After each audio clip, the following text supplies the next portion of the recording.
welcome to another walkabout. We've been doing these walkabouts for a long time now, through my gardens, through a retail garden center, trial gardens, and tonight I really wanted to highlight one of these things I'm hearing so much about so often these days, and that is this resurgence of the love of cut flowers. Now, people who are gardeners, you can have cut flowers easily in your garden. They're just simple. Whatever you grow, take some inside, take them to your neighbor. It doesn't really matter if they last a day or 2 weeks, because essentially, they're for yourself. However, one of the other major deals that's happening in the industry of horticulture is the resurgence of the cut flower producer. Now, cut flowers have been grown in this country for decades, many, many years. But as you know, way back in the 40s and 50s when they were growing here, 60s, 70s, 80s, and 90s, it all went to South America. Roses, carnations, and mums, to be sure, all went over there in large productions. But the American cut flower industry is doing just fine, thank you. There are a ton of people who do this as a lifestyle, but who are also making money. I'm about to work and talk with Rachel Winkle, and Rachel is out here outside beautiful Athens, Georgia, in a little town called Winder. And she is a first-year flower grower, but she has been growing things for years and years. But we are going to talk about what flowers she grows, why she grows them, and what she does with them. Remember that this is exciting because Rachel's learning as she's doing. And I can hardly wait to have her explain all the things she's doing. So just before we start, I want to thank everybody who's listening, my lovely wife Susan on the camera, Rachel, of course, for allowing us to come here, and my colleagues Kelly and Maria, who are in the back room trying to put this together. So here we are. So Rachel, talk to me. Here you've got some things that you've already cut. So what are you doing? Right. Well, the Foxgloves are one of my favorites, and deciding to go into cut flowers this year, I tried a new variety here. These are pink gin foxglove and pink gin. Pink gin. They are very nice flowers and a little bit pricier than others, so I do like to grow them. I am in bunches of 5. I sell them to the florists, and we have snapdragons here. I have a lot of snapdragons in my high tunnel, and that high tunnel actually is quite a good resource to be able to get in early on the snapdragons. So these look beautiful. We're going to walk down to the high tunnel in a few minutes. But the other thing, Rachel, I noticed that for anybody, I don't want to encourage everybody to get in the cut flower business, because get in if you want to get in, believe me, but it is a lot of work. It sounds like a lot of fun. Put a few cut flowers under your arm and away you go, but it's not quite that easy. So we're going to talk about some of the do's and some of the don'ts. but talk to me about why there's no leaves left on these stems. All right. So normally I would strip these to the point where the water hits, but I didn't know that Dr. A was going to pick this up and point that out. So normally, the leaves would remain. On these, you can see the leaves are still up there on that one. So you just want to strip the leaves that are under the water, unless your florist requests it. Yeah, and the reason we do that, of course, is you put leaves in water, they tend to rot, and that tends to make bacteria, etc., etc. So I noticed you have, this looks like a great place for the snaps. The foxgloves are in season, obviously, and that's the other thing when we're dealing with outdoor cut flower growing. We can force a lot of things, and the high tunnel really helps. The greenhouse, of course, helps. But we're going to be doing mostly things that are looking good at this time of year. That's just the way it is. But there's a ton of choices. So we're going to see some plants that you may not really know too much about, but plants that will end up in your florist, or perhaps a florist market. The farmers markets are very, very popular, and you can tell us a little bit what you're doing with yours. Rachel is the proud recipient of this book, and I'm talking to cut flower growers. And while obviously myself and a colleague, Judy Loshman, wrote this book, and it's 20 some odd years, it is really if you're going to do cut flowers, get information. And the information you can find in a whole lot of places, but two in particular. This book and other books like it. And the second place you can find information is at the Association of Specialty Cut Flower Growers. They are out of Ohio, but they are a national organization. And believe it or not, there's over 2,000 members in this organization. If 2,000 members are paying dues, it must be good. And I can tell you it is good. If you don't know what you're doing, the ASCFG, as we call it, have members that will answer questions. Everybody is trying to help everybody succeed in this business. We have enough trouble with South America. We certainly don't need to have trouble with ourselves. The right secateurs, where you cut them, how you cut them, where you get seed, where you get plants. ASCFG can really help with that. As can your local people as well. We have some terrific people in Georgia I know you rely on. Absolutely. And but get the information. This is not something you jump into until you've done a little research. So anyway, this is also available to anybody who's watching this on my website, alanarmitage.net. And because we do walkabouts like this, and because you're crazy enough to watch, if you put the discount code walkabout, you get free shipping in this country. I really can't ship to Europe and other places free, but and I think you'll like it. It's a great book. The third person I want to mention, I've mentioned this book, I've mentioned ASCFG. Another person who's really, I think, terrific is a lady by the name of Nicole Pitts. And Nicole Pitt has a cut flower farm in Boonville, New York. But if you want to get information again on somebody on the ground who is doing this stuff, getting dirty and helping people get dirty, Nicole is fabulous. And it's a Flower Hill farm out of Boonville, New York. She has a fabulous website. She does videos. She has a huge following. So Nicole, thank you for everything you've done for this industry. ASCFG, thank you. And Rachel, let's go around and see some things. All right, great. So let's take a look at something you have under some mesh here. And by the way, I apologize, I forgot my hat. It's sunny, and we've had about 2.5, 3 inches of rain here lately. The sun is fabulous, but you know, what else is new? So now you don't recognize me, I actually do have hair. So talk to me, what do we got here? All right, so these are ranunculus, and as any experienced flower farmer that's watching this will know, in Georgia at least, that I'm a bit late with my ranunculus, but I just learned about the joys of ranunculus back in January. So I just purchased these bulbs at corms at a big box store and soaked them, sewed them in a tray, left them in my garage for a couple weeks, and planted them, not with a lot of expectations, but they actually did pretty well. They were covered in some greenhouse plastic during really heavy rains. Yeah, greenhouse. So ranunculus are one of those plants that we often see at this time of year. In the spring in the north, you've still got a ton of them.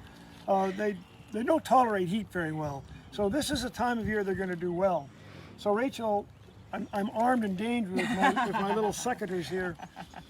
Why don't you just cut one for us and just say if you're always going to get a bunch, where you would go. All right, so I mean, I think they're a little bit more open than I would like at this point, but I'm going to cut, suppose, down here, and I would have my bucket with me, stripping off some leaves, and then plopping it right into the bucket. Now, I'm not entirely sure whether I would keep these buds on for sale. Okay.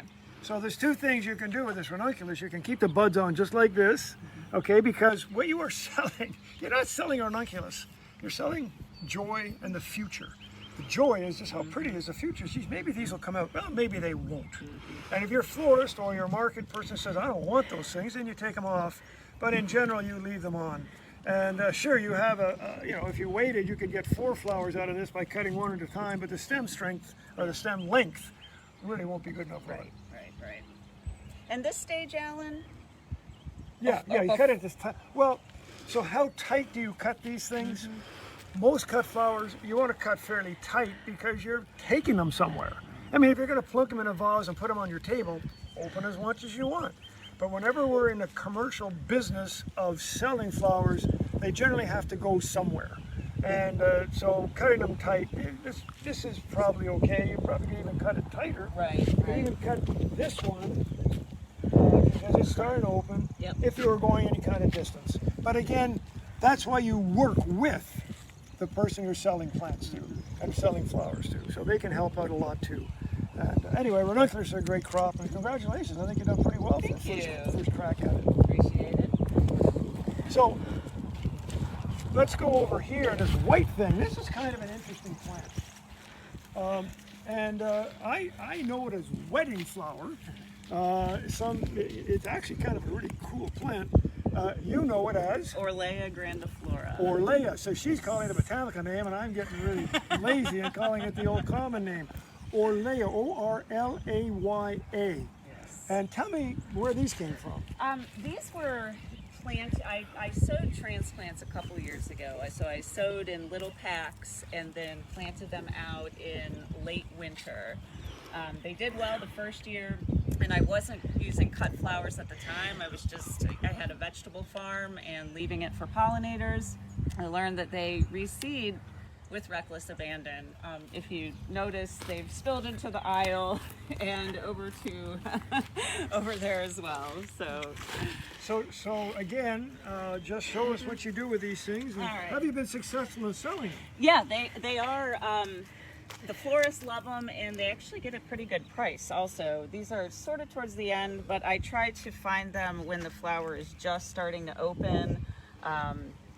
And if there's any that are actually going to seed, I would want to snip that off. So essentially, this is a plant that, well, it kind of looks like a lot of other plants, I suppose, but really not a lot of people know this thing. It only has 4 petals, and so it's in the mustard family, and you know it's going to reseed or do something. But just look how beautiful that is, and it's not going to take too many clips to get a bucket full of this stuff. Absolutely. But the other thing that Orlaya is good for, now Rachel doesn't do designs and arrangements, she takes the flowers to somebody else. I think that's true, Yes, correct? yeah. But people love this for companion plantings. You don't need a whole vase of this, it's not going to be great, but putting it with the ranunculus and putting it with the larkspur and the other things, that's where you get the arrangements from. I love this stuff. And I love that you don't have to do a whole lot of work for it. No, none at all. But Orlaya grandiflora, for those who are looking for something, is a great garden plant. Well, I won't say it's a great garden plant. It's a garden plant, but it is going to go all through your garden. If that's what you like. But that's what you like. So we're going to walk over to another seasonal plant here, one of my favorites. And you can see it popping up here. These purple flowers. Talk to us about what you got here. All right, so this is larkspur, and I really am a fan of this style flower. What do you refer to this as? Spiky. Spiky, Yep. yeah. I sowed these back in October, at the beginning of October. The key that I learned was that the soil temperature needs to be 55 degrees or under for them to germinate. So they germinated when the cool weather came and grew all winter long. I did not cover them. I do believe that other flower farmers cover them for earlier blooms, but they've done pretty well. And the thing about larkspur, it's kind of like ranunculus. Well, it's kind of like all these things we're seeing at this time of year. They tolerate cold temperatures. Now, they'll even take freezes. Right. By the way, for those of you who are watching in Saskatoon or watching in Europe or watching and you still got snow on the ground, hopefully you don't. But we have 4 seasons here in North Georgia, so we do have a winter, not like many others do. My sister-in-law in Montreal is probably laughing as I say this, but the fact is that larkspur again is another. Did you sow the seed? How do you do this? Yeah, direct sowed these. Apparently you can do transplants, but these were all direct sown. Direct sowing for larkspur is probably the easiest, well, certainly the easiest, and actually one of the better ways. You can get plugs, but certainly you can get plugs. And if you go to ASCFG, you can get all the seed sources and the plug sources and this and that. But if you have your own sources, go for it. And the other cool thing about here and where we are in North Georgia, especially right around the whole Athens area, I believe there's a whole association, a mini association of cut flower growers here too, is there not? Yes, well, I'm in a Georgia local flower growers group. They are really the ones that have encouraged me to expand my what was a hobby into an actual career. So I get a lot of help from Gail Zorn in particular, Daybreak Farm, Flower Farm. She is my mentor, and yeah. And they're helping you market as well. Absolutely, yeah. They are able to connect me to the florists that want the flowers. So again, the whole business of cut flowers, do what Rachel has done. Find the people who know more than you do. And there's always people that know more than you do, believe me, and certainly more than I do. And find them and talk with them. Most people in this business, they're all out to do well, but they understand that if people do a terrible job at it and they put terrible product out there, people, consumers, are going to say, I'm not going to buy that stuff. We want to sell local, and that's what you're doing. Absolutely. I think it's terrific, and I thank all those people that are helping you. So let's keep walking. I hope that you're okay. I hope you're drinking lots of wine. So we're going to... Where would you like to go next, Rachel? Let's go down by the Foxglove here. Okay. Let's take a look at what Rachel does with the Foxgloves.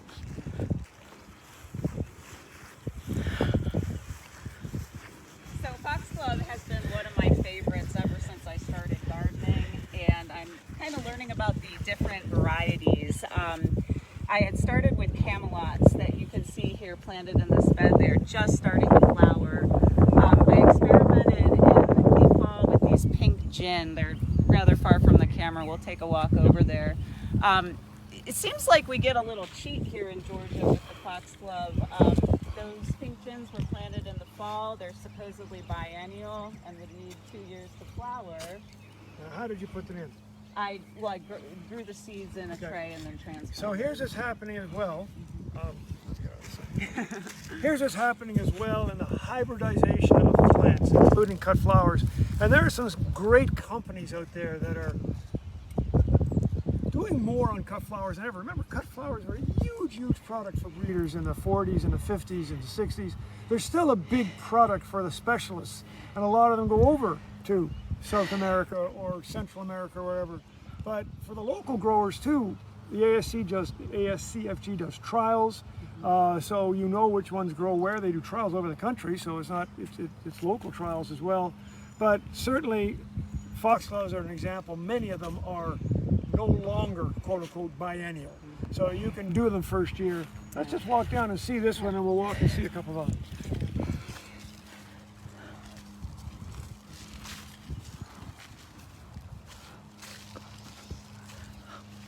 So these are the camelots over here. This is kind of surprising that it's branching so soon. But this is a mix. I tried, it seems like the camelot creams don't germinate quite as well as the mix.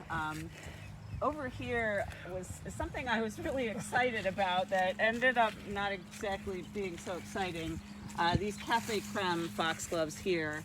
I guess this is something you learn your first year of flower farming, that one must check the stem length prior to ordering the seed. So there's some more in bloom down there, but here's the other thing, right. And again, I'm not gonna go crazy on here.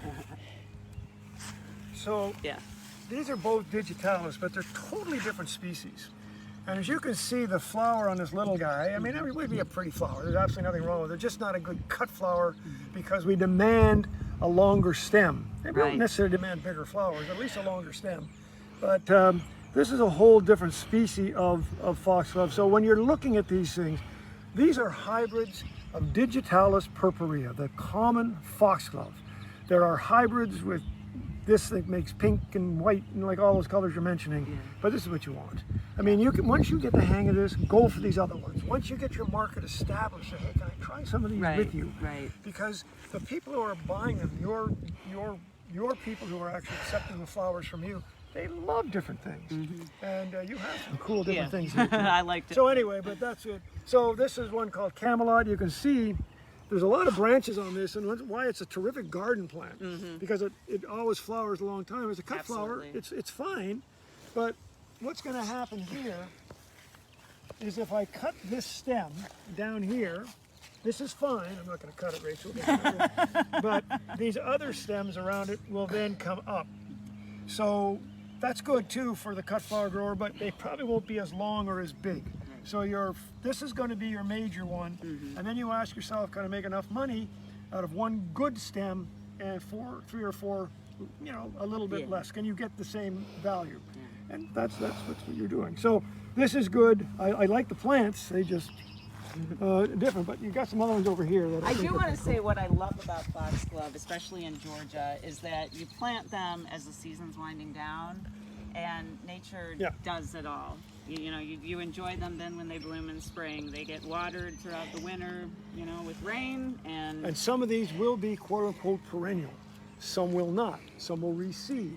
But if they reseed, they're probably going to be a little bit different, which is not bad. But when you're trying to get some, you don't want to be chaotic. You just don't want stuff everywhere. Now you have stuff everywhere. I have stuff everywhere. But that's what you want to do. So the reseeding tendency is nice as long as you can control it.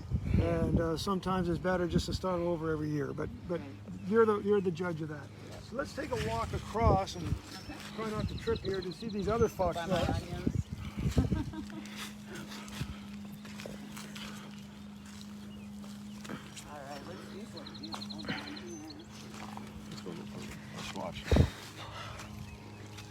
So talk to me about what these are. So these are a new kind I've never grown before called pink gin. And that's a pink gin we saw up in the very beginning. beginning. Exactly, up on the table. They're absolutely gorgeous. As I mentioned before, I learned after sowing them and taking the time to grow them that they were true biennials. So I did not expect this to happen. I thought that these would sit here all year and then I would get flowers the following spring. But apparently we tricked them enough with our crazy weather here in Georgia that they're blooming and they're just beautiful. Yeah, I like these too. And how was your market? Did their market like the color?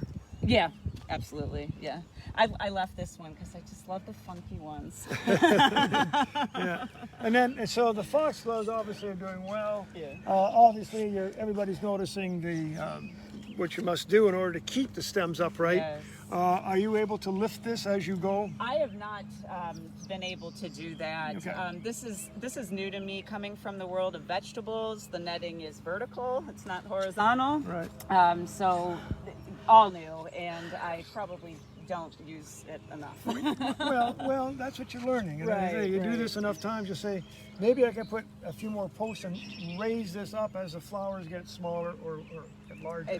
But you're doing fine. This is terrific, and they're upright. And I tell you, we have had literally 3.5 inches of rain here in 2 days. So it was torrential. Yeah. And the fact that these are looking so good, I am impressed. Truly, I mean, it was torrential, was it not? I mean, I didn't think we were going to survive that. Right. So where should we go next? All right. We want to head up into the high tunnel, I guess. Okay, we're going to go to the high tunnel and let's do that. All right.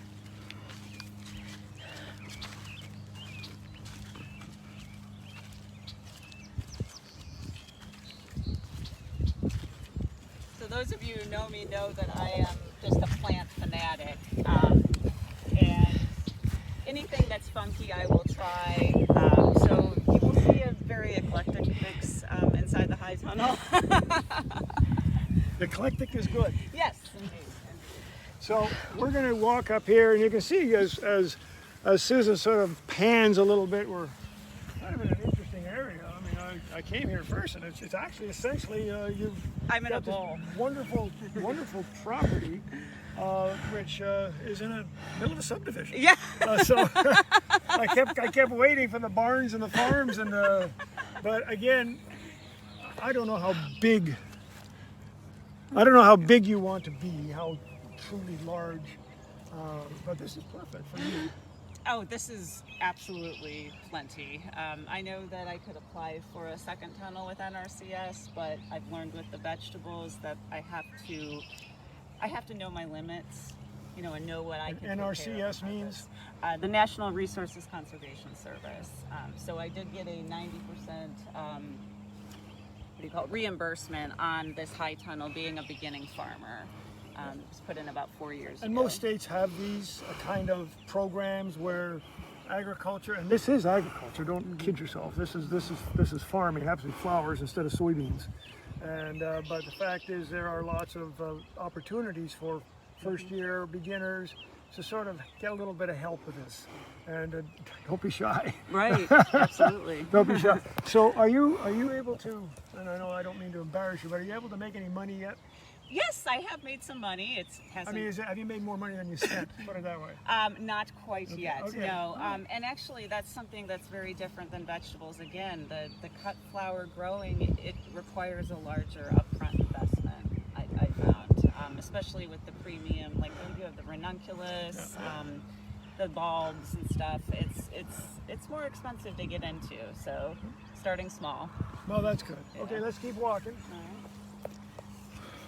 This is the third area that I created, and I guess I call it the third stage of my insanity.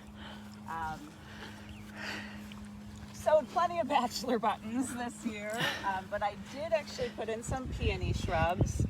So if you guys want to walk this way, I have one mature peony by the house that is helping me for Mother's Day bouquets. But I have these first year plants here. If you come around here, Alan, they're mostly Festiva maximas, and to be honest, I really don't even remember what the second variety is. Okay, let's talk about stuff. Okay, so you're seeing some bachelor's buttons and probably a few more than she needs. Yeah. Okay, so I won't say it's a mistake, but you're learning. I've learned. You know, and again, we're going to do this. So where I got a ton of flowers on here. These are great. I mean, maybe you swept too many in for how many you needed. Right. But how are you going to cut that? Right. Well, it's depending on the time, first of all. If I'm going to be taking it to the florist immediately, I would like a flower that is almost open or open and fresh. If I think I'm going to hold it for a few days before I take it somewhere, I would go with something that's just kind of starting to show the color here. I can grow tall plants, so I'm going to give them a tall stem, and I'm cutting all the way here at the bottom. Out here in the field, I'm going to strip off the leaves to put in my imaginary bucket here. And then inside the process, I'm going to want to take off some of these spent flowers. Yeah. So essentially you've got, a mini bouquet right here. What Rachel's saying, you've got a few things that you don't want to go to seed, so you just get rid of a few of these things. You can do pretty quickly. And maybe it's something that's not even close to open, you just get rid of, because it really does detract from the rest of it. But that's great. Again, you have something that is colorful, it's tall. So, the whole thing about stem length.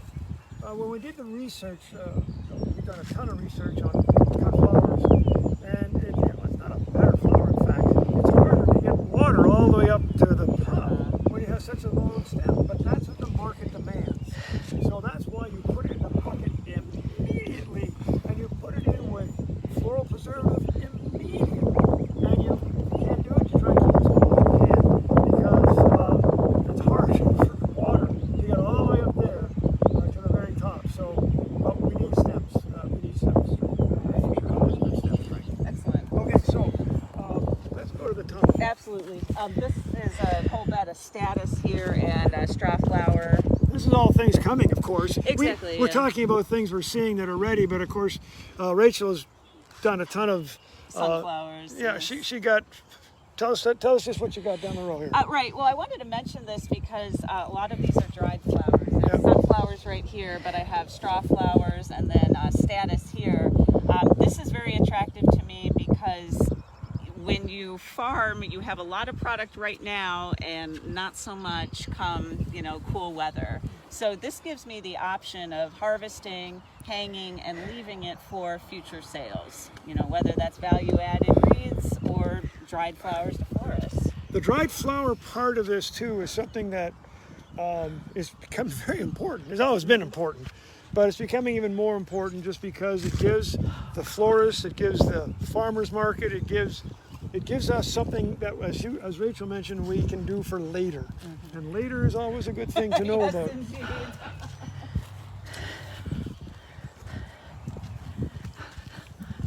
So we're going to go into the high tunnel here, essentially a little greenhouse that's open on the sides. Yep.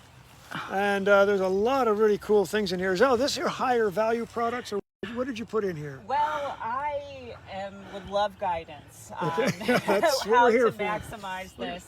Really, it was just a season saver this year. A lot of things that should have been planted in fall, I was fortunate to have this. I could plant them in January, and I'm at the same stage as everybody else who Okay. planted in fall. You'll see the straw flowers in here are 4 feet taller than the ones Yeah. in the back. So. And over here to the right is how I grow. I've lost you. Okay, no, it came back. Okay, so yeah. Anyways, listening, we're going to lose a little bit here. I think our signal is going to be a little weaker here. We're going to do the best we can, but you know, as you pan through this thing, oh my goodness, there's some beautiful things here. So I hope we don't lose you, and if we do, we'll just we'll talk about it a little bit anyway. But again, tell me about the structure. Right, it's a 30-foot wide, 72-foot long high tunnel, and it's going to be getting 30% shade cloth over here shortly.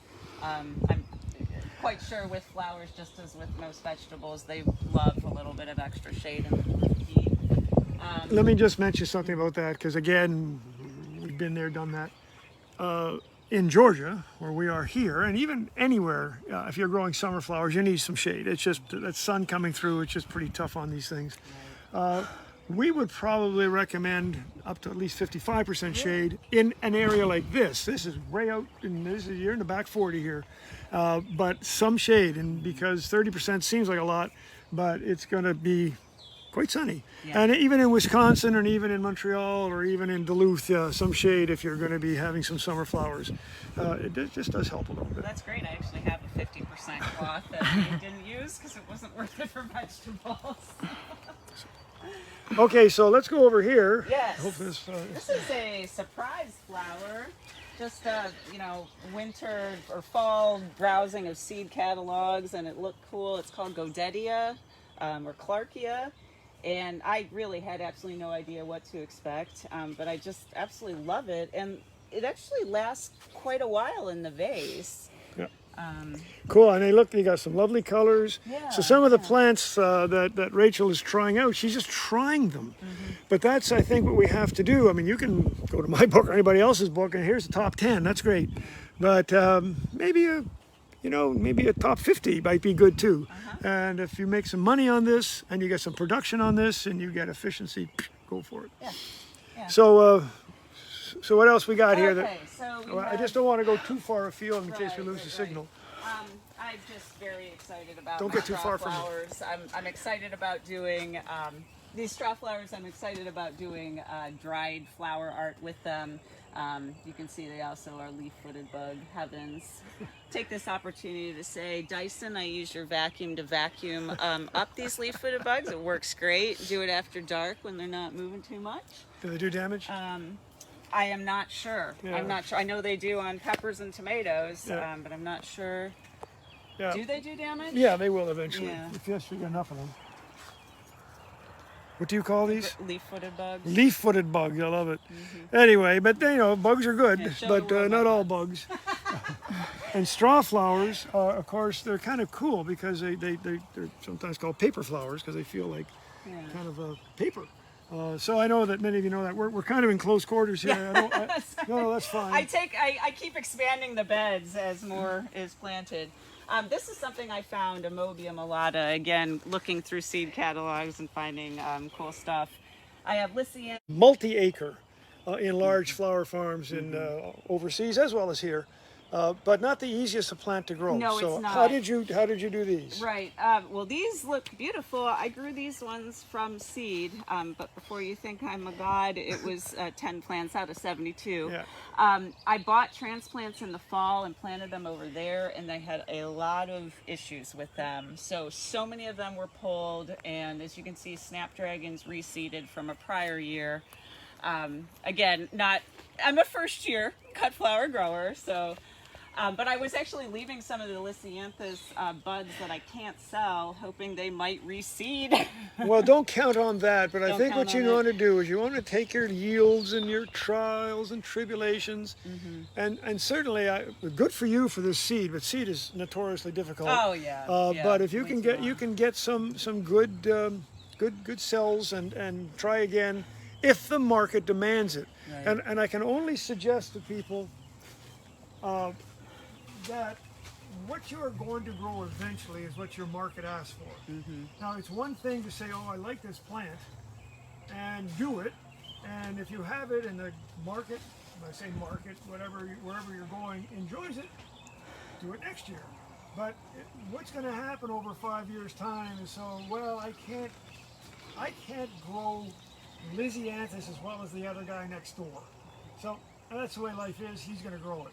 But I can really do a great job in Amovium, or my snapdragons are to die for. And that's what you're going to do as a cut flower farmer. Certainly you're going to experiment all the time. I have people ask me all the time, what's another cool cut flower to try? Well, try this. But, and maybe we'll see some Cerinthe sometime as we go down the road. Yeah. I know it's in the vase, that's okay. But Rachel has tried a few things, either because it was good luck or good management. But at this point in time, it doesn't matter. When you're starting out in this business, there's going to be some bad luck and some good luck, but hopefully some good management. And that's what experience is all about. Absolutely. So this is a great place back here. Just let's sort of... Your connection is not great. Okay, let's go back this way. Okay. Our connection, we're losing our connection. But I think you're seeing how beautiful this place is.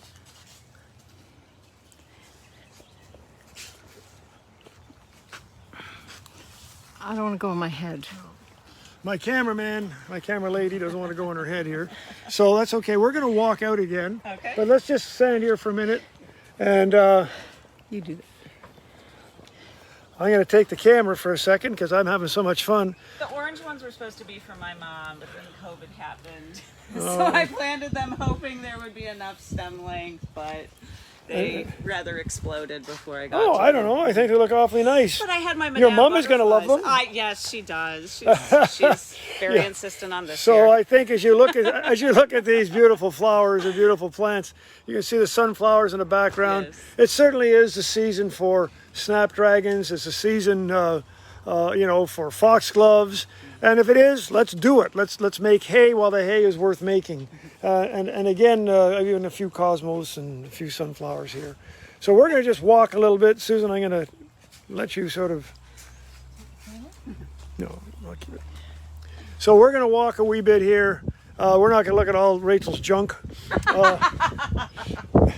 I don't know a farmer who doesn't have junk somewhere. And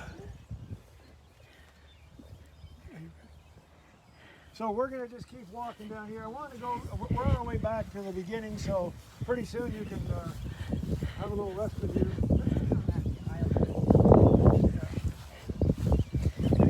Yeah. I don't want you tripping. Don't want anybody tripping.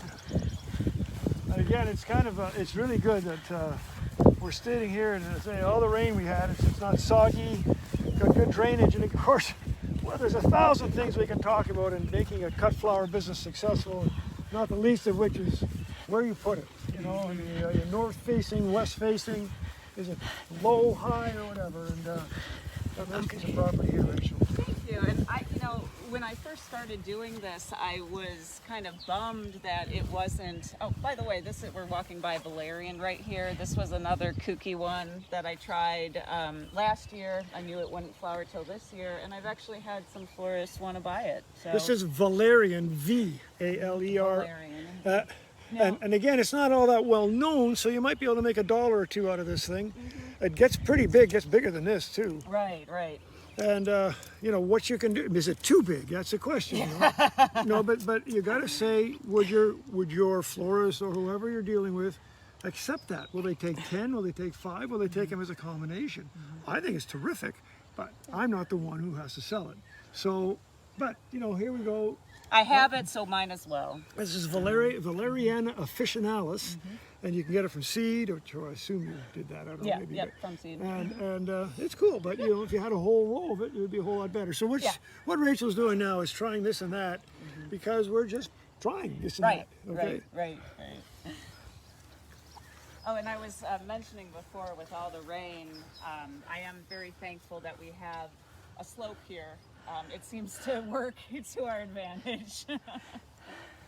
Seeing some growers' beds underwater. Oh, I tell you what, it was torrential. I thought we were going to do that. Now, Rachel is she's a plant nut like many of us are, and certainly like I am. So we're going to see some things that, you know, you say, well, I don't know if I can grow that for cut flowers.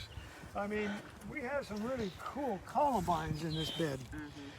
Double flowered forms. I think you have a number of these, don't you? Yep, this is a clementine salmon rose, another, you know, looking at a seed catalog and winter purchase. Sowed the seed and planted the transplants Let's take a couple months closer ago. look at this. You can see it's a little bit different in that it's not your open columbine, it's a double flowered form, and the clementine series is one of them. There's a number of these. They actually last longer in the vase. Most double flowers tend to last longer than singles. So that because there's no seed produced and this, that, and the other thing. But whether or not your stem strength is long enough, whether or not, whatever. But there are some very tall columbines, and you've got the beginning of some down here. Yes. And this bed has a lot of different lilies that I'm trying. I'd read about rose lilies, and I'm also really into propagation. So I have just all different kinds of lilies in here because it does get a little bit of shade. Feverfew right here. It's not quite going to bloom just yet. It's okay. A lot of things we're not supposed to be. Feverfew is one of those old-fashioned plants. Metricaria is another name. It is really smelly. Yeah. So it's something you either love or maybe you don't love, you know. Indeed, Be careful yes, when you do yes, some of these right. smelly things. Right. You're talking about taking things indoors, and sometimes smelly is not a great thing.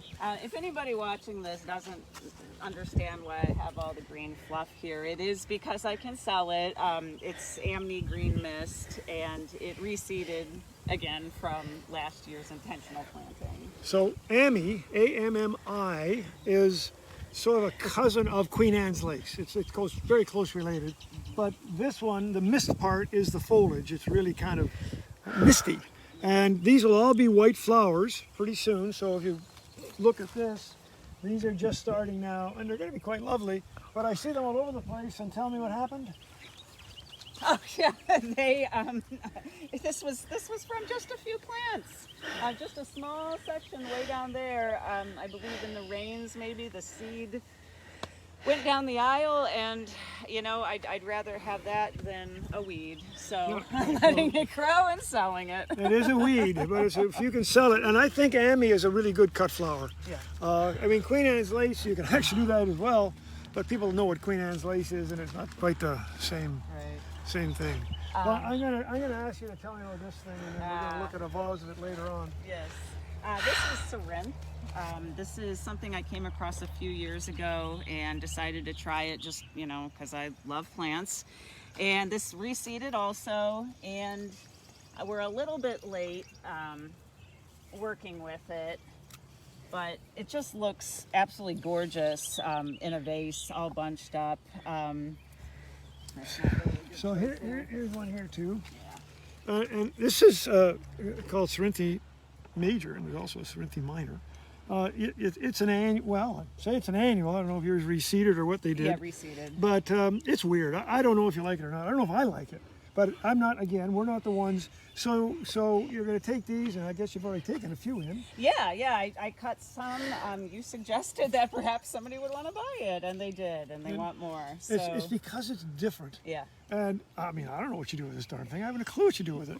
But it's really It's quite. beautiful, all bunched together. Yeah, it's really quite an interesting thing because you get this bluish purple here. Right. And it really is kind of an interesting plant. So find some seed of Cerinthe, C-E-R-I-N-T-H-E, and you will find it. Yeah, who knows? Maybe you'll find something good. Yeah. So let's keep walking, and we'll go around the corner here, and we're kind of back More bachelor buttons. for more bachelor's buttons. And we'll end up over. Okay, so let's end up over here, and tell me, Rachel, what have we missed that we have to get next time? Oh boy, well, you have to come back for summer blooms. And my bulbs, I have so many bulbs. I just have like what? Gosh, you're putting me on the spot, that's but okay. I put quite a few. I know you've got some. Dahlias. I'm very excited about dahlias. And she has some lilies. Yes, a lot And of the lilies. lilies are terrific as well. It's just, again, they're costly. Yeah. So, you know, you've got to figure a way to make some money on an Asiatic or an Oriental, but what Rachel is trying some seed of Formosa lily, Yes. which is a great, huge thing. And if she can do it, good for her, because the input will be much less and the output will be quite beautiful. So those are the kind of things we got to think about. But it's boy, we've kept you for 45 minutes or so. About an hour. Oh, it's an hour. My wife says it's an hour. There's so much stuff to see. So anyway, Rachel goes by the name of Doc Green Flowers, Doc Green's Flowers. And as a first year person, I'm hitting her over the head to get things going like Yes. websites and marketing things and all that. And that's what she's trying to do. But I think this group of flowers, oh, by the way, Oh yes, that's cool, huh? isn't that gorgeous? So that's I'm going to let you take the camera for a minute. Okay, so we're going to finish up here. And Rachel, I can't say enough. I want to say thank you. Susan, thank you. Susan is fed up. She's leaving us. She did great. And again, a cut flower farm is just that. It is a farm. It is a business. Well, I won't say you won't, but it's unlikely you will make much money the first year. Maybe not even the first 3 years.